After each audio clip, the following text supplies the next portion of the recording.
The following video contains some materials that may be disturbing to some audience. Viewer discretion is advised.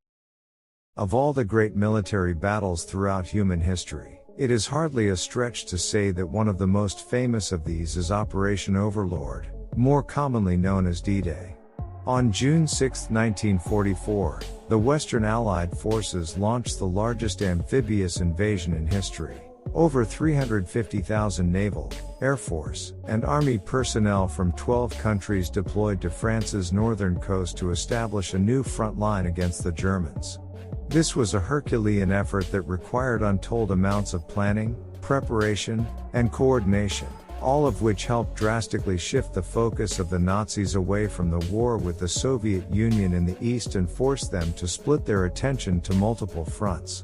Regardless of doubts about the war there might have been before the summer of 1944, D-Day marked a clear and distinct shift in public opinion of the war, proving that victory was undoubtedly and assuredly within reach for the first time in years.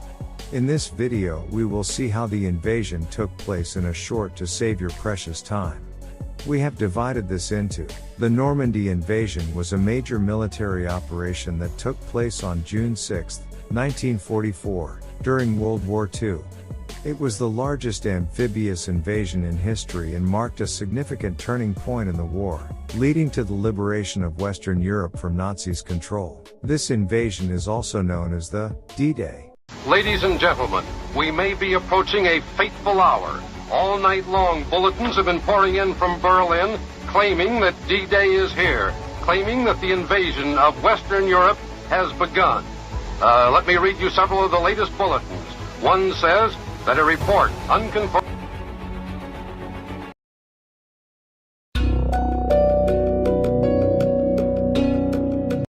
The primary objective of D-Day was to establish a foothold on the European continent and initiate the liberation of Western Europe from German occupation.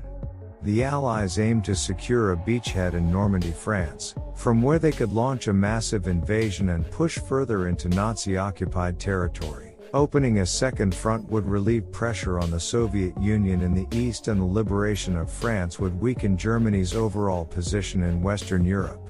The invasion, if successful, would drain German resources and block access to key military sites. The key objective of D-Day, beyond establishing a tight foothold ashore, was the capture of the city of Caen, which lay open country suitable for the deployment of armored formations and the construction of airfields.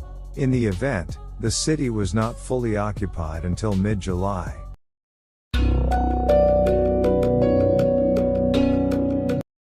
For years, Allied leaders and military planners had debated about when, where and how to land troops in Northern Europe. Although plans for such an action had been in the works for years, it was not until December 1943, when General Dwight D. Eisenhower was appointed Supreme Commander of the Allied Expedition Force, the preparations for the future operation, code-named Overlord, intensified. The build-up for an eventual cross-channel action had begun in 1942, but a lack of resources and strategic shifts in European theater moved the Allied invasion of the continent to 1944. Although the invasion was delayed with no definite timeline, American troops began arriving in Great Britain in record-breaking numbers in 1943. By the end of May 1944, there were more than 1.5 million U.S. Army personnel in the United Kingdom to either participate in or support. By the summer of 1944, the Allies were well experienced with naval landings across North Africa, Italy, and the Pacific, which could all be applied to Operation Overlord. Most importantly, a significant amount of preparation and intelligence work went into the landings. It was almost impossible to hide the massing of troops across England from the Germans. However, ever the masters of deception warfare, the British were able to mislead the Germans as to where precisely the invasion would take place. Countless possible locations for the landing were leaked and prepared across Europe in a broad string of deception operations known collectively as Operation Bodyguard. In addition, leading up to the invasion itself, several radar installations along the French coast were destroyed, further blinding the German defenders to the exact nature of the upcoming assault. In May 1944, the Western Allies were finally prepared to deliver their greatest blow of the war, the long-delayed, cross-channel invasion of northern France, codenamed Overlord. General Dwight D. Eisenhower was supreme commander of the operation that ultimately involved the coordinated efforts of 12 nations. After much deliberation, it was decided that the landings would take place on the long, sloping beaches of Normandy. There, the Allies would have the element of surprise. The German High Command expected the attack to come in the Pas-de-Calais region, north of the River Seine where the English Channel is narrowest. It was here that Adolf Hitler had put the bulk of his panzer divisions after being tipped off by Allied undercover agents posing as German sympathizers that the invasion would take place in the Pas-de-Calais. Surprise was an essential element of the Allied invasion plan. If the Germans had known where and when the Allies were coming, they would have hurled them back into the sea with the 55 divisions they had in France. The invaders would have been on the offensive with a 10-to-1 manpower ratio against them. The challenges of mounting a successful landing were daunting. The English Channel was notorious for its rough seas and unpredictable weather, and the enemy had spent months constructing the Atlantic Wall, a 2,400-mile line of obstacles. This defensive wall comprised 6.5 million mines, thousands of concrete bunkers and pillboxes containing heavy and fast-firing artillery, tens of thousands of tank ditches, and other formidable beach obstacles. And the German army would be dug in on the cliffs overlooking the American landing beaches. At the Tehran Conference in August 1943, Allied leaders scheduled Overlord to take place on or about May 1, 1944. In the meantime, they prepared ceaselessly for the attack. Trucks, tanks, and tens of thousands of troops poured into England. "We were getting ready for one of the biggest adventures of our lives," an American sergeant said. "We couldn't wait." Meanwhile, the American and British Air Forces in England conducted a tremendous bombing campaign that targeted railroad bridges and roadways in northern France to prevent the Germans from bringing in reserves to stop the invasion. Allied leaders set June 5, 1944, as the invasion's D-Day, but on the morning of June 4, foul weather over the English Channel forced Eisenhower to postpone the attack for 24 hours. The delay was unnerving for soldiers, sailors, and airmen, but when meteorologists forecast a brief window of clearer weather over the Channel on June 6, Eisenhower made the decision to go. It was one of the gutsiest decisions of the war. Planners had divided the landing zone into 5 separate beaches. The British and Canadians landed at Juno, Gold, and Sword beaches.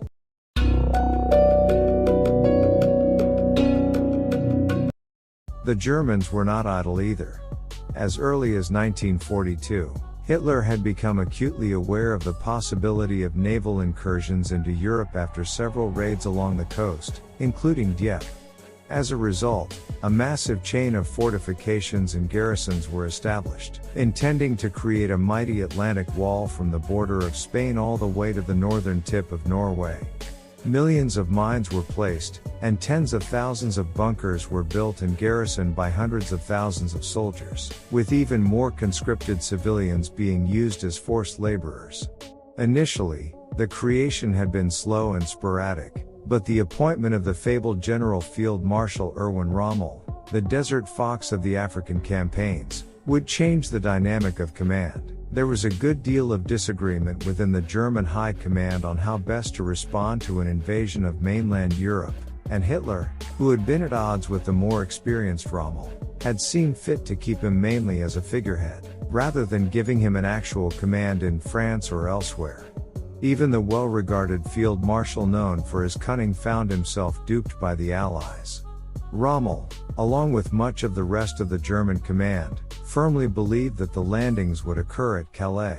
Despite this, a huge amount of effort and organization was put into securing the fortifications along the Atlantic Wall, even as more troops and valuable war material were shifted to the Eastern Front, where the war with the Soviets was reaching an ever more desperate and bloody struggle. Because of this, many sections of the wall were left understaffed by what would be considered second-rate troops, comprised of older individuals, enlisted POWs, and expats from the east. This was compounded by the command structure, which left command of the critically important and valuable German panzer divisions split between three individuals: Rommel, Leo Geyer von Schweppenberg, and Hitler himself.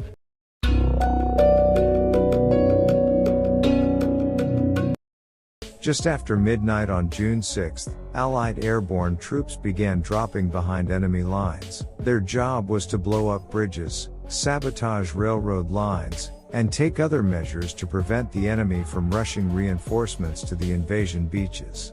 Hours later, the largest amphibious landing force ever assembled began moving through the storm-tossed waters toward the beaches. Most of the Americans were packed into flat-bottomed Higgins boats launched from troop transports 10 miles from the French coastline.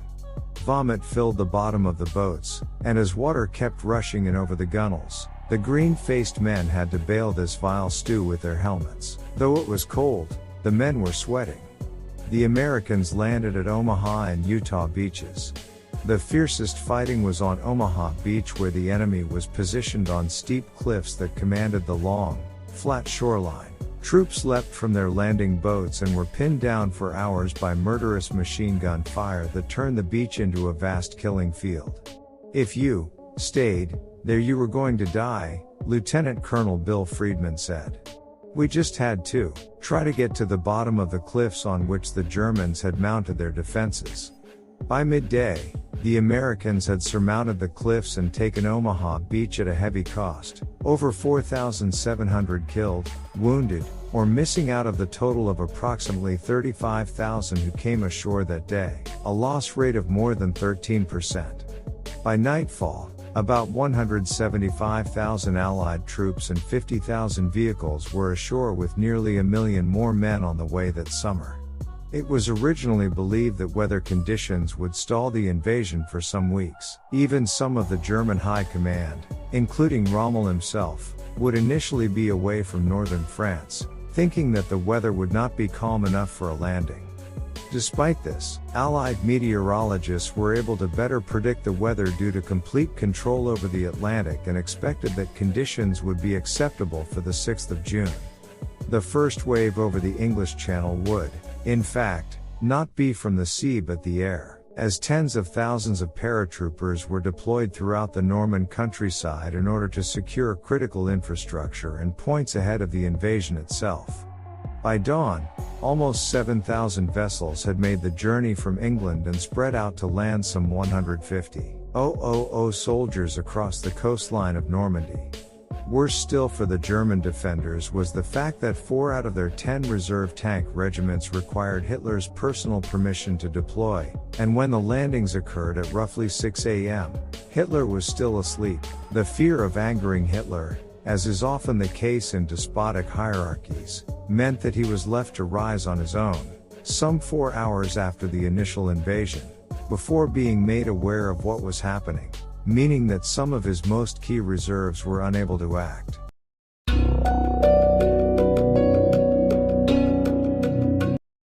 June 24, 1944. After a long deadly war, the Allied forces had finally won. Pushing Hitler's army back from the Western Front, the Allied forces had changed the face of war. The long-awaited invasion finally ended with the victory of the Allied forces. But this invasion had taken thousands of lives. Thousands died, missing and injured, so now we will see the casualties of the D-Day.